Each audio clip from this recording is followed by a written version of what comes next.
The discovery wasn't glamorous. No golden mask, no towering monument, just a flat, dark stone pulled from the soil of a burial mound in Tennessee.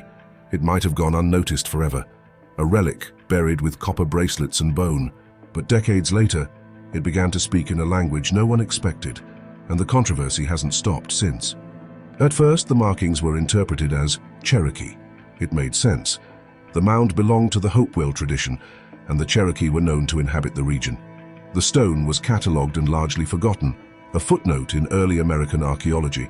But nearly a century later, in 1970, a Semitic languages scholar named Cyrus Gordon noticed something strange. The characters didn't match the Cherokee syllabary at all. Instead, they bore a striking resemblance to Paleo-Hebrew, an early form of Hebrew used around 2,000 years ago. The inscription, when reversed, appeared to read, "For the Jews." That single reinterpretation shattered the stone's obscurity and thrust it into a global debate. Could Semitic people have crossed the Atlantic in ancient times? Was this stone proof of pre-Columbian contact between the Old World and the Americas? Proponents argued that the burial context, deep within a sealed mound, meant the artifact had to be authentic. If it had been planted, how could it have ended up buried beneath copper items and human remains? The implications were enormous. If genuine, the Bat Creek stone would force a rewrite of early American history, suggesting contact between Middle Eastern cultures and Native Americans centuries before Columbus. But critics weren't convinced. In the 1990s, researchers noticed that the stone's inscription closely resembled a Paleo-Hebrew alphabet, printed in an 1870s reference book, published before the excavation. The match was too precise.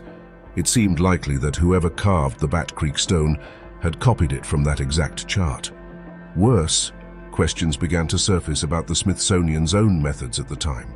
Cyrus Thomas wasn't an archaeologist by modern standards. Excavation techniques were crude, and documentation was often minimal.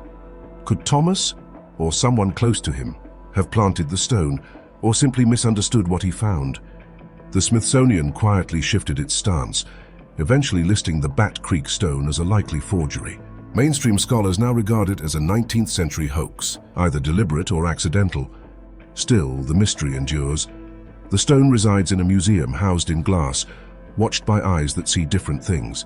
To some, it is evidence of forgotten voyages and hidden truths. To others, it is a cautionary tale, a reminder that even in science we sometimes see what we want to believe.